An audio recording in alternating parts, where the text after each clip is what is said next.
Halo guys, jumpa lagi dengan channel Masno22. Sebelum kita lanjut ke ceritanya, jangan lupa yang belum subscribe di subscribe, like, dan komen videonya ya. Terima kasih. Tanda seru, Tuan Chen, Tuan Chen. Binglu dan Lan Yingying melihat Chen Ping telah keluar dari negeri kekacauan, jadi mereka bergegas. Beberapa orang berteriak putus asa memanggil Chen Ping. Chen Ping perlahan terbangun dari komanya. Saat dia melihat Binglu dan yang lainnya, wajahnya sangat terkejut. Apakah aku belum mati? Chen Ping melihat dirinya sendiri, awalnya tubuhnya dipenuhi bekas luka, tapi sekarang tidak ada bekas luka sama sekali. Tuan Chen, Anda belum mati, Anda telah keluar dari tempat yang kacau itu. Kamu mungkin orang pertama yang keluar hidup-hidup dari negeri kekacauan. Binglu berkata dengan sangat bersemangat. Chen Ping mengerutkan kening, tiba-tiba teringat sesuatu, berdiri dan melihat sekeliling. Tuan Si, Tuan Si. Chen Ping berteriak, tapi tidak ada Tuan Si di sekitarnya. Tuan Chen, siapakah Tuan Si yang Anda bicarakan ini? Binglu bertanya dengan ragu. Apakah kamu melihat orang lain di sekitarku? Chen Ping bertanya dengan cepat.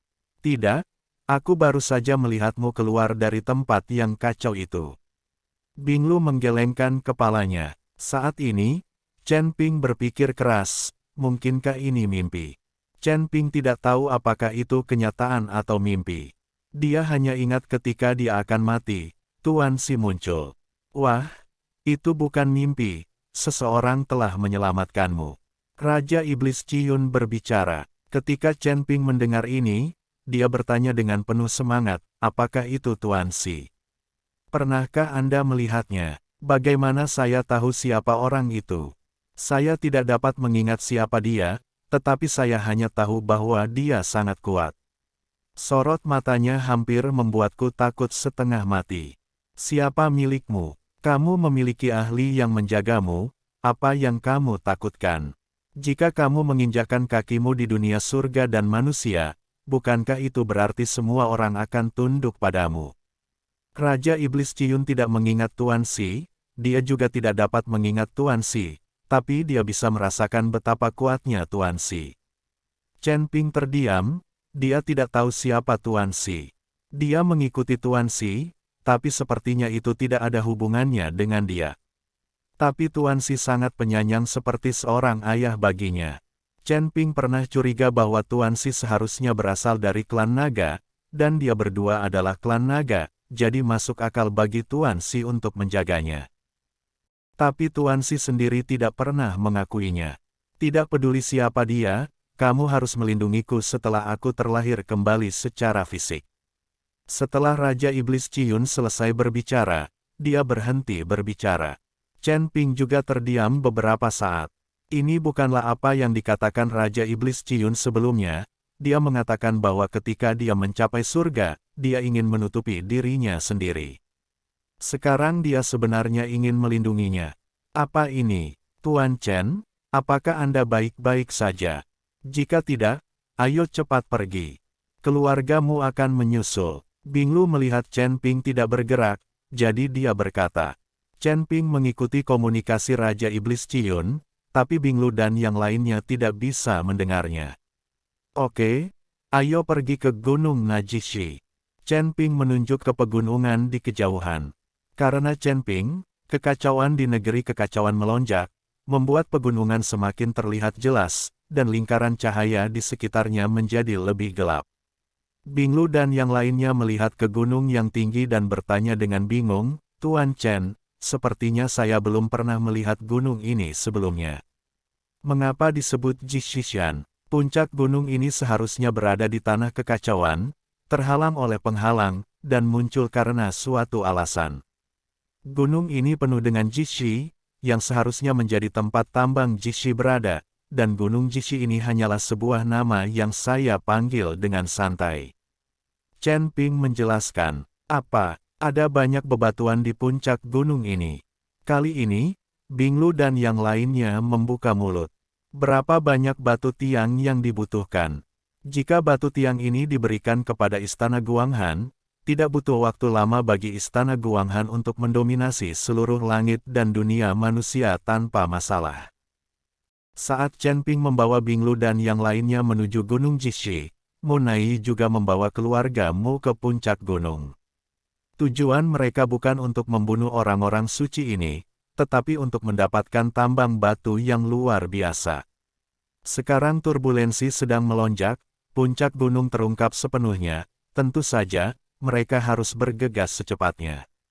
Di saat yang sama, kemunculan puncak gunung yang tiba-tiba, ditambah dengan lingkaran cahaya di sekitarnya, membuat banyak orang yang memasuki wilayah kutub dengan penuh semangat bergerak menuju puncak gunung. Lagi pula, mereka sudah berhari-hari tidak menemukan tempat di mana makhluk abadi jatuh.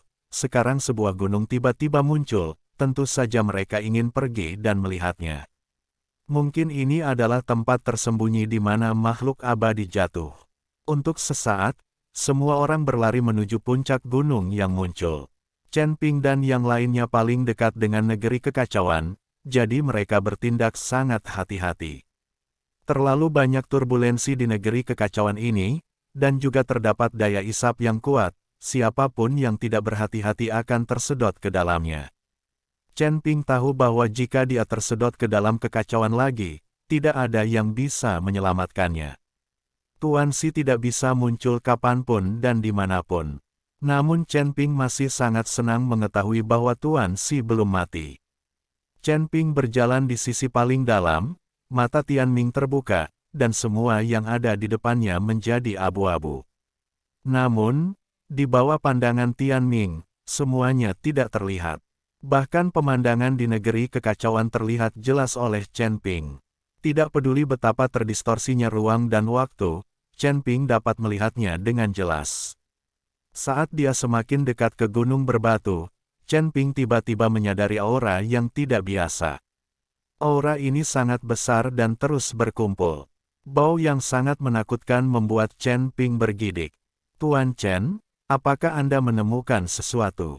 Binglu melihat Chen Ping seperti itu, jadi dia bertanya dengan hati-hati. Chen Ping tidak berbicara, tapi mata Tianming berkedip cepat. Segera, Chen Ping menemukan bahwa di negeri kekacauan, titik hitam kecil yang tak terhitung jumlahnya bergerak dari jauh ke dekat sedikit demi sedikit. Dan itu sangat cepat, terus-menerus melintasi negeri kekacauan. Ketika Chen Ping melihat bintik hitam ini dengan jelas, dia menarik napas dalam-dalam. Saya melihat bahwa ini semua adalah monster-monster yang tak terhitung jumlahnya berlari dari padang bersalju di wilayah utara. Monster-monster ini sepertinya tertarik dan dipanggil oleh sesuatu, dan mereka bergegas ke tanah kekacauan sepanjang hidup mereka, dan kemudian menuju ke kutub. Ayo, monster-monster di negeri kekacauan sepertinya tidak terpengaruh oleh apapun. Arah serangan monster-monster ini ternyata adalah Gunung Jishi. Kemunculan Jishishan juga menarik banyak monster. Bahkan di negeri kekacauan di seberang perbatasan, monster-monster ini menyadarinya.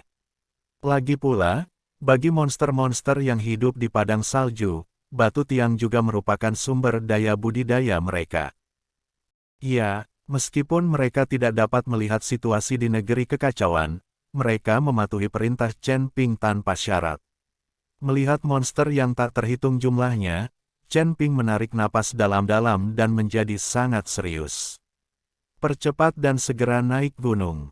Chen Ping tahu bahwa jika mereka ada di sini, mereka akan diinjak-injak sampai mati oleh monster yang bergegas keluar dari Chaos Land. Monster yang tak terhitung jumlahnya seperti gelombang besar, dan beberapa dari mereka pasti akan tenggelam dalam sekejap. Hanya dengan segera naik ke Gunung Jishi kita dapat menghindari dampak gelombang besar monster ini. Chen Ping mempercepat, dan Binglu serta yang lainnya mengikuti dari belakang. Ekspresi Chen Ping sangat gugup, yang juga membuat orang-orang suci yang mengikuti di belakangnya tidak berani bernapas. Mereka belum pernah melihat Chen Ping begitu gugup. Chen Ping dan yang lainnya semakin dekat ke Gunung Jishi, ketika mereka mencapai kaki gunung dan melihat lingkaran cahaya di sekitar Master, mereka menyadari bahwa ada formasi di kaki gunung. Pantas saja puncak gunung seperti itu bisa terhalang oleh penghalang dan memancarkan lingkaran cahaya. Chen Ping menyentuhnya dengan ragu-ragu dan menemukan bahwa formasi ini bukanlah formasi ofensif. Hanya saja ketika saya masuk ke dalam formasi, saya tidak dapat menggerakkan nafas apapun di tubuh saya, sama seperti orang biasa. Tanda seru. Namun setelah keluar dari formasi dan memasuki gunung, Anda akan pulih. Setelah percobaan berulang kali beberapa kali, Chen Ping memimpin Binglu dan yang lainnya ke dalam formasi di kaki gunung. Chen Ping tidak tahu siapa yang mengatur formasi ini, tetapi dengan formasi besar yang dapat melindungi seluruh gunung, lawannya pasti adalah master formasi yang sangat kuat. Oke, tapi tidak lama setelah Chen Ping dan yang lainnya memasuki formasi, mereka menemukan bahwa tidak jauh dari sana, sekelompok orang juga sedang berjuang di depan mereka. Setelah memasuki formasi, langkah kaki Chen Ping dan yang lainnya menjadi sangat berat. Belum lagi terbang, berjalan pun sulit. Lagi pula, akan sangat sulit bagi orang biasa untuk berjalan di jalan pegunungan yang bersalju. Orang-orang ini adalah keluargamu yang dibawa oleh Munai. Sekarang, ketika kedua belah pihak bertemu, mereka sangat cemburu. Terutama Binglu dan yang lainnya, semuanya bermata merah, ingin bergegas maju dan membunuh semua anggota keluargamu. Dalam perjalanan, Chen Ping juga mengetahui bahwa jenazah para orang suci itu disebabkan oleh keluargamu, dan dia sangat marah. Binatang buas dari keluargamu ini bisa membunuh orang hanya dengan anggukan, tapi mereka juga membiarkan mayatnya begitu saja, mereka lebih buruk dari babi dan anjing. Semua orang di keluargamu tercengang saat melihat Chen Ping dan yang lainnya, dan kemudian ada niat membunuh di mata mereka. Terutama Mu Yao, setelah melihat Chen Ping, dia ingin segera mengambil tindakan. Namun di sini, setiap orang tidak memiliki kultivasi, bahkan orang biasa, apalagi berkelahi, akan kesulitan berjalan di jalan pegunungan ini. Yang paling penting adalah mereka tidak bisa lagi menggunakan senjatanya. Kalian binatang buas yang lebih buruk dari babi dan anjing, Tuhan tidak akan membiarkanmu pergi. Binglu mengertakkan gigi dan mengutuk semua orang di keluargamu. Gadis kecil, apakah kamu belum pernah merasakan kekuatan kami? Apakah kamu berani mengutuk dan percaya bahwa aku akan melepas pakaianmu? Mu Yao berkata dengan ekspresi vulgar. Kali ini, Binglu sangat marah, tapi mereka semua perempuan, jadi tidak mungkin memanfaatkan mereka secara verbal. Chen Ping mengulurkan tangannya untuk menghentikan Binglu mengeluarkan suara apapun. Chen Ping mengambil beberapa langkah ke depan dan memandang Mu Yao dengan dingin, apakah kamu lupa tentang makan dan tidak tentang pemukulan? Apakah kamu lupa bagaimana aku mengalahkanmu? Mu Yao berpikir untuk dipukuli oleh Chen Ping, dan merasakan semburan api di dalam hatinya. Wah, mengapa kamu begitu hebat? Jika kamu memiliki kemampuan, lakukan padaku sekarang. Apakah kamu berani? Nak, jika kamu melawan keluarga Muku, kamu sedang bermain api. Sekarang kamu telah menjadi mangsa dari aliansi penyegel iblis, mengapa kamu begitu sombong?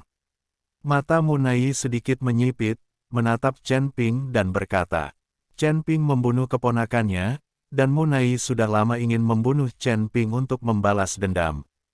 Orang tua, sebagai tetua istana Guanghan, kamu tidak perlu malu menyerang istana suci Guanghan. Hari ini aku akan membalaskan dendam orang-orang suci yang telah mati itu. Chen Ping mengertakkan gigi dan matanya sangat tajam. Haha, sesumbar saja. Kamu dan aku sama seperti orang biasa di sini.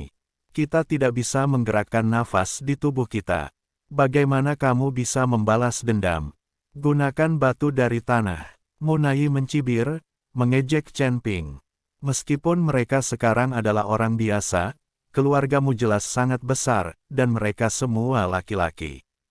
Bahkan dengan kekuatan tubuh fisik, keluargamu tidak boleh takut. Setelah Chen Ping mendengar perkataan Munai, dia langsung membungkuk untuk mengambil batu dan melemparkannya dengan keras. Batu itu seperti bola meriam, langsung mengenai kepala Munai. Dia langsung memukul kepala Munai dengan pukulan keras. Hahaha. Ketika Binglu dan yang lainnya melihat ini, mereka tertawa terbahak-bahak dan akhirnya mengeluarkan nafas tak sedap. Munai menutupi kepalanya dan meraung sekuat tenaga, lemparkan padaku dan lempari mereka dengan batu sampai mati. Kali ini, semua orang di keluargamu juga mengambil batu dan melemparkannya ke arah Chen Ping. Chen Ping, sebaliknya, menghadapi lebih dari selusin orang dari keluargamu tanpa bergeming, memungut batu dan melemparkannya ke arahnya.